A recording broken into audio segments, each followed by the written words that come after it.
Pest and Predator podcast is brought to you by Field Heroes, powered by the Western Grains Research Foundation. Visit fieldheroes.ca to learn how beneficial insects can benefit your farm.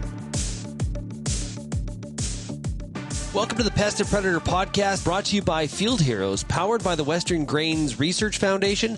Visit fieldheroes.ca to learn how beneficial insects can benefit your farm. I'm your host, Sean Haney, founder of realagriculture.com. Today on the Pest and Predator podcast, we're talking wheat stem sawfly with our guest, Dylan Sjolie. He's a recent master's student at the University of Saskatchewan. Hey, Dylan, welcome to the Pest and Predator podcast. Hi. Thank you for having me on. Okay, let's start talking today about the wheat stem sawfly. I guess right off the hop, why is this critter such a pest?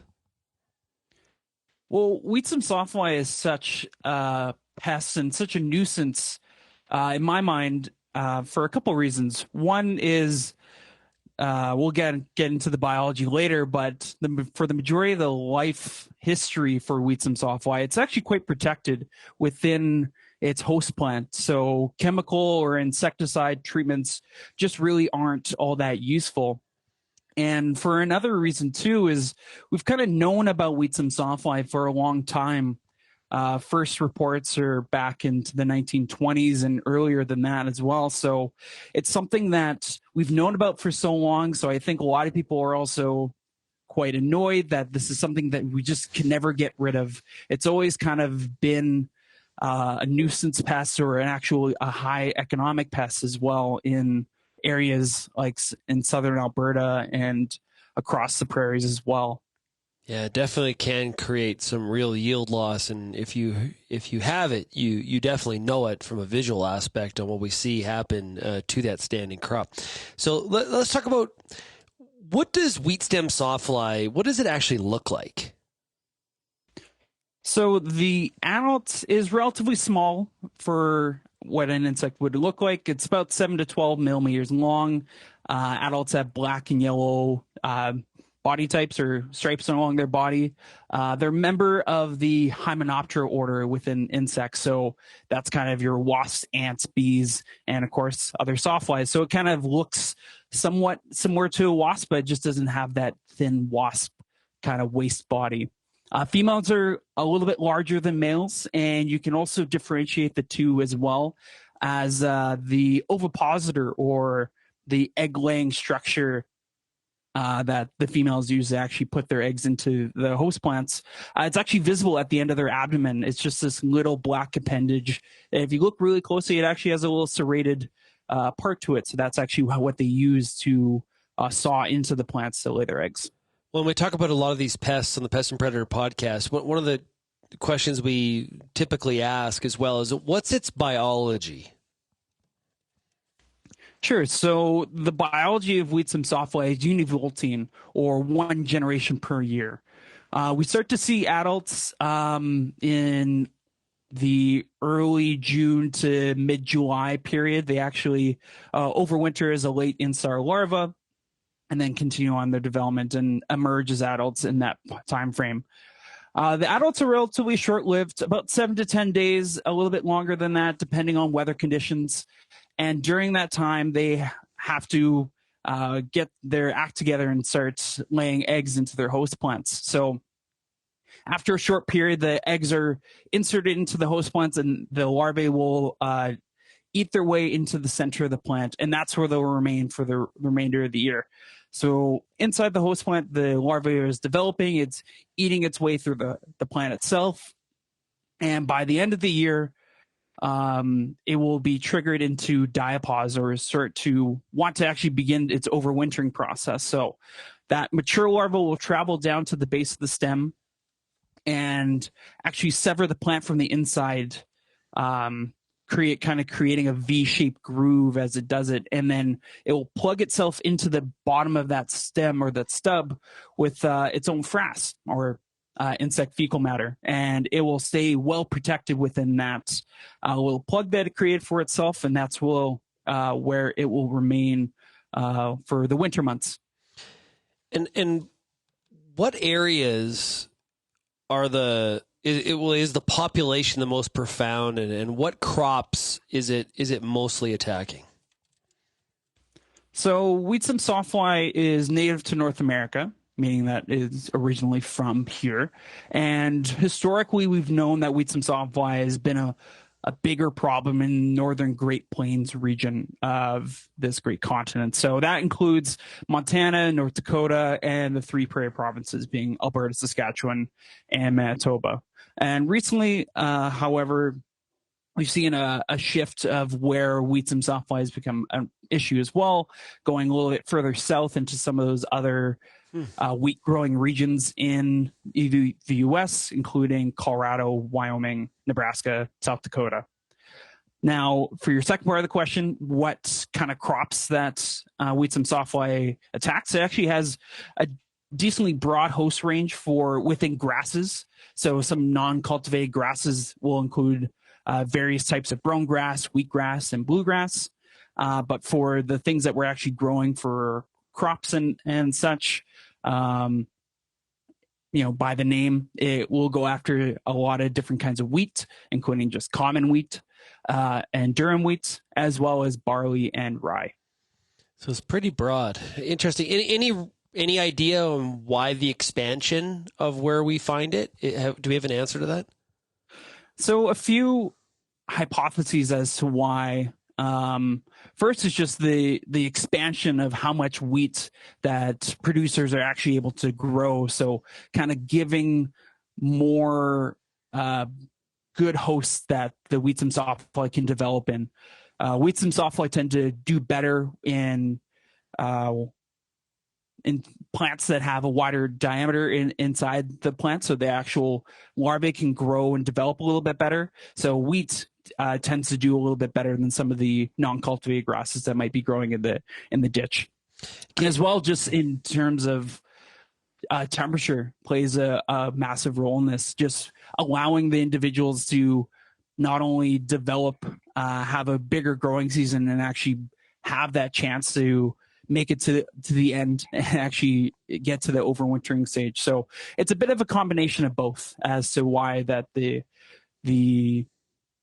economic damaging region of wheat stem sawfly has been growing. Yeah. Now, for a lot of us that have seen it in the field, we see the impact, right? We see the cutting and the plants tipped over. But how does the wheat stem sawfly go about this? How do they attack the plant to create that cutting? Right. So when we kind of think about how this happens, the cutting happens by the mature larva at the end of the field season. So as I was kind of mentioning, when it wants to get into that overwintering stage or that diapause stage, it gets triggered by a light penetration into its host plant itself, and also the dryness or the overall decrease in moisture in the plant itself. So at that point, that mature larva that's been developing and growing in that plant goes down to the base of the stem and creates what's called a hibernaculum. So actually severing the plant from within so it can create a nice seal with its frass inside and actually insulate it from the harsh overwintering temperatures. I can also touch on just very briefly. So when we also think like that's the characteristic or the kind of more commonly seen pest damage that we see from or economic damage that we see from wheat stem sawfly, the falling over the plants that create a difficult scenario for producers to actually harvest and pick up the plant at the end of the season. But that growing larva feeding in the plant, obviously that's going to cause some yield losses and damage as well. So as that larva is actually feeding on the plant within on different plant tissues, parenchymal or vascular bundles, that can all lead to a wide range of plant damage as well, including decreased photosynthetic capacity for the plant, overall plant head weight loss, protein content reduced, and just general yield loss in terms of just from the early stages of the larval feeding. So for any pest, we need to talk about scouting. So when is the right time to scout for wheat stem sawfly, and how do we go about that? So I have a couple different answers just based on the eagerness of a producer to go out and look. So if they're assuming that they might have or they might be in danger in for wheats and sawfly, they can go out earlier actually in that July time and actually sweep for wheats and sawfly adults. Now this can lead to perhaps some false negatives because, as I mentioned earlier, wheats and sawfly adults aren't all that long lived, only a week to 2 weeks. And as well, sawfly adults are quite poor flyers. So if there's any amount of wind, they're also not going to be moving around all that much. So another way that an in-season kind of crop check, maybe late July, early August, producer could go out and actually take down a few of their plants and kind of cut into the middle of the stem and see what's going on inside there. So if there is a sawfly actually growing and living in that plant, you'll actually see what almost just looks like dust. It's actually the insect frass or the fecal matter that as the larva is developing, it just lets all that fecal matter just sit in there. So producer can actually see that growing in there or developing in there. But probably the easiest and most effective way for looking for wheats and sawfly is just right before harvest or just soon after, going out and scouting the number of cut stubs in the field. So there's a wonderful description of this protocol on the Prairie Pest Monitoring Network website. But in brief, it's you go into your field about 5 meters and you go and you take a 1 meter transect of the along the wheat row, and you count the number of plant or stubs that you find. So stubs are going to be right along the ground. They're going to be, they might even be covered by the soil as well. So you kind of have to dig in there as well.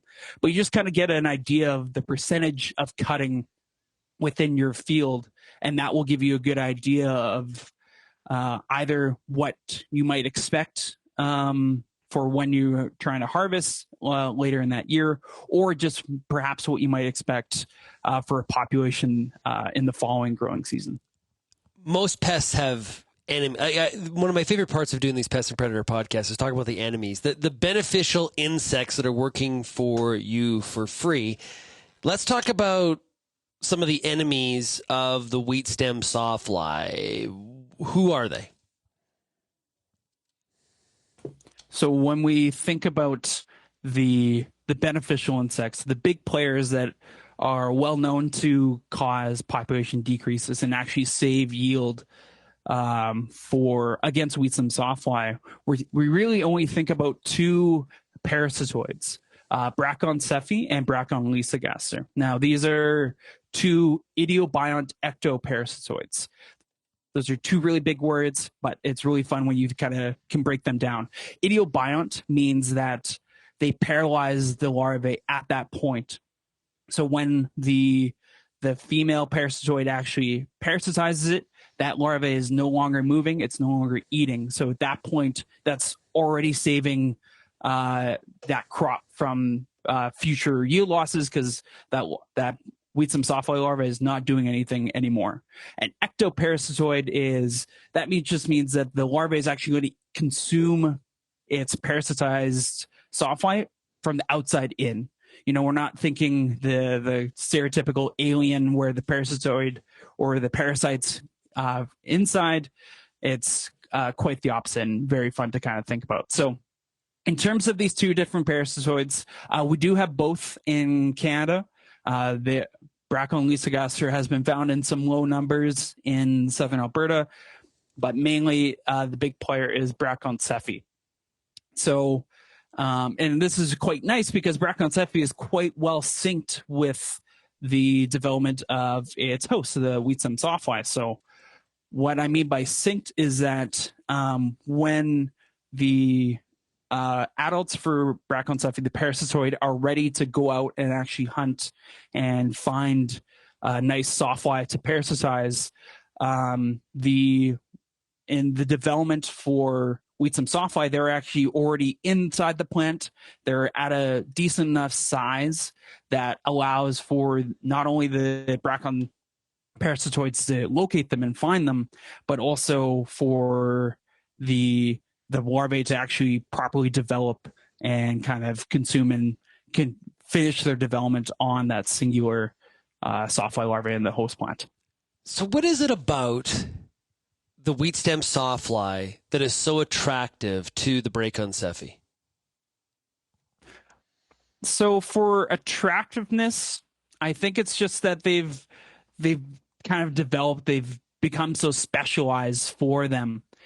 The ectoparasitoid nature of it means that this parasitoid, the larvae from Brachycephaly, it couldn't really develop unless it was sheltered as well.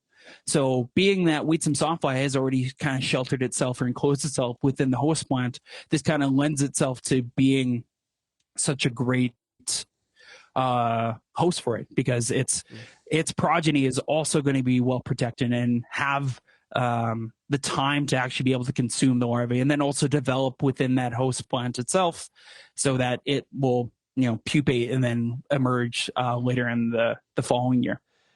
Now, you said there that the Brachycephaly has really specialized to the wheat stem sawfly. Do we have, and maybe we have no idea of knowing this, but is the wheat stem sawfly adapted itself at all in trying to defend itself over the longer term from the Brachycephaly? Are they aware of the Brachycephaly and their specialization towards them? Like, has anything happened in that regard? Because I find this just fascinating with this kind of relationship. So this might not really answer your question, but I think maybe it's just dumb luck that this has occurred and actually has some observations. So when wheat stem sawfly, when one female goes and lays its egg, one egg into one plant, other females that go to that plant don't know or can't really determine or just don't care that another female has laid their egg in that plant. So at all times, you might have multiple wheat stem sawfly developing in that plant. So let's see that one Brachycephaly parasitoid comes along and parasitizes only one of those larvae. So that sawfly larvae is no longer developing. But what happens, or what can occur, is any other larvae or sawfly larvae that are also developing in that plant will go down and actually cannibalize the parasitized larvae and anything associated with it as well. So I don't know if this is a necessarily planned defense, but in terms of what may actually decrease the effectiveness of Brachycephaly is just this scenario where you might just have more than one sawfly larvae developing in the plant, and it kind of becomes the biggest fish in the pond and just takes out everyone in its path as it wants to also eat and develop and continue its development. Fascinating stuff. Okay, let's get back to the specific about the wheat stem sawfly. And I meant, we've been talking about the cutting. That's kind of after the fact. How do I know if I have a problem with wheat stem sawfly? Is it just the cutting, or are there things I can see before that would be like, okay, I have a problem? So it's kind of hard to see it during the season unless, as I mentioned, that either you have great timing and you found some adults while sweeping, or you had some great luck and you were actually able to cut into some of the stems and find that insect frass or the leftovers from the larvae itself. I would say one of the best ways to actually know that you should expect some problems with wheat stem sawfly is look at the risk maps put out by the Prairie Pest Monitoring Network. Across the 3 prairie provinces, the Prairie Pest Monitoring Network will put out risk maps generally in the early winter months before the growing season, and it just relays all the information from the scouting reports from the years past. So we'll give the best idea for a grower. Let's say they're in southern Alberta. They might be somewhere just south of Lethbridge, and they might be able to see on that map, like last year, a lot of the fields in my area had over 20% or 25% stem cutting at the end of the year. So at that point, then that grower might assume that they might also have a higher population of wheat stem sawfly if they were planning on growing one of the host plants for wheat stem sawfly. And we've been talking about some of the beneficials, the natural enemies. Are there ways to help, be on team Brackencephi or to try to, you could get T-shirts and flags and stuff like that, maybe scarves. But are there ways to help, to assist, to enable them or to increase the populations? For sure. So there's a couple different ways. I think the main way that when most people think about conserving or helping Brackencephi is by leaving crop standing in the field at the end of the year. So that just might mean leaving 30 centimeters or more of that standing crop as a residue, and then that can stand until next year. So why this is so important is that's actually where Brackencephi is going to be overwintering. As I mentioned, they're growing and developing inside the host plant after they parasitize and kill the wheat stem sawfly larva, but they don't go down to the base of the stem at the end of the year and create that nice little stub or hybridaceum. They actually will just pupate and develop right where they parasitize or a little bit nearby where that larva was. So wherever they are is where they're going to stay. So, and if someone just goes and takes the entire standing crop at the end of the year, then you're kind of also just removing that parasitoid and not going to have it for the following year. But you also might physically damage it or, end up squishing or killing it. So again, you're not allowing that parasitoid's progeny or that action that you want for next year to actually be in your field again. So just making sure that the areas where the Brackencephi or the Brackenlisa parasitoids are overwintering, just preserving that standing crop is probably the best way to be on Team Brackencephi. I like that. We got to put some stuff in our store on this one. Okay, so to wrap up, we want to control wheat stem sawfly, but we also want to protect those beneficials. How do I go about that? So, like I mentioned, leaving that standing crop is probably one of the best ways. It's just making sure that if you have that beneficial or those beneficial insects working in your field, just making sure that you're continuing on the populations. It would be so unfortunate that you had such a great year. You didn't see any stem cutting because of the parasitoids. You didn't know that the sawfly populations were so bad in your field, and then you went and did another wheat field, or you had another wheat field next by, but you didn't preserve the parasitoids. You took the whole entire crop. So that just doesn't really help in terms of really protecting the beneficials, because at the end of the day, you're either going to be using solid stem plants to defend yourself against wheat stem sawfly, or you're going to be relying on these beneficial insects, or you're just not going to plant wheat or barley or rye. So it's these tough decisions at the end of the day that kind of a producer needs to make sure that they are taking into account. And if they want to defend themselves against wheat stem sawfly, it's making sure that you have healthy populations of the beneficial parasitoids in your field. Hey, awesome stuff. Dylan, this has been great. Thanks so much. I know you and me are both on Team Brackencephi, so go team, go. Hey, thanks a lot. I really appreciate it for joining us here for the Pest and Predator podcast. Sean, it's been a wonderful time being on here. Thank you so much.